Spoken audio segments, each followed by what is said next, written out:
ఏంట్రా అలా అరిచావు?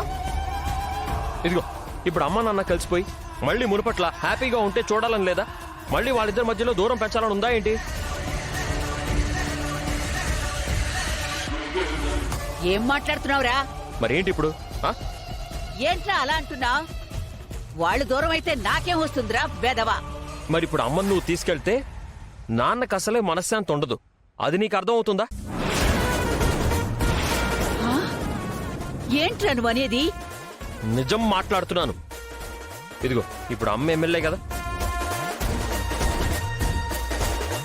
మరిప్పుడు మీరు అమ్మను అక్కడికి తీసుకెళ్తే అక్కడ అందరూ నాన్నను వదిలేసి అందరూ అమ్మ వెనకే జాయిన్ అవుతారు, జేజేలు పలుకుతారు.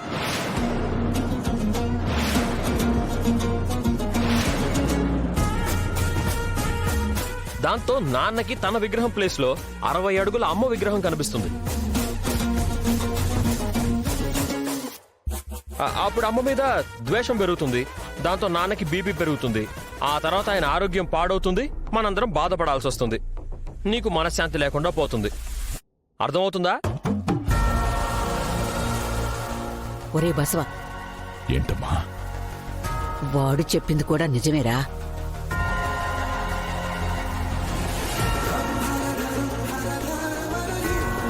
అమ్మా, నీ భార్య వచ్చిందనుకో, అందరూ దానికి నమస్కారాలు పెడతారు, మనల్ని ఎవరు పట్టించుకోరు. అర్థమైందా? అలాగేనమ్మా. వద్దని చెప్తాను.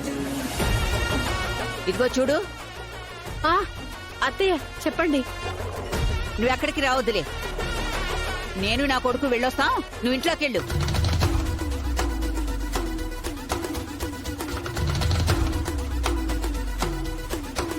ఏయ్, వద్దని చెప్తుంటే అర్థం కావట్లా? కావాలంటే టీవీలో చూడు.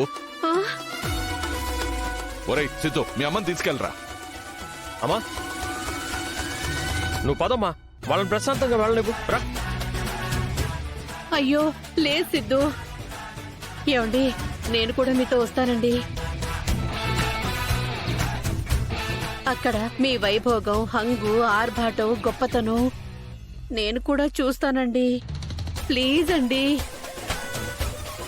వద్దని చెప్తున్నాను కదే. వెళ్ళు, ముందు నువ్వు లోపలికెళ్ళు. ఏంటే నువ్వు వచ్చేది? వాడు చెప్తున్నాడు కదా వద్దని. భర్త మాట అంటే విలువ లేదా, గౌరవం లేదా? వెళ్ళు, లోపలికెళ్ళు. సరే రేయ్ సిద్ధు, తీసుకెళ్ళరా. అమ్మా, పద. వెళ్ళవే, వెళ్ళు. రామ్, లోపలికెళ్ళు. నువ్వు పద. బాయ్ నాన్న, మీరు వెళ్ళండి. తీసుకెళ్ళు. ఆయనతో పాటు నేను కూడా వెళ్తానురా. వద్దంటున్నాను కదా, అనవసరంగా గొడవలు అవుతాయి. పద, మీరు వెళ్ళండి.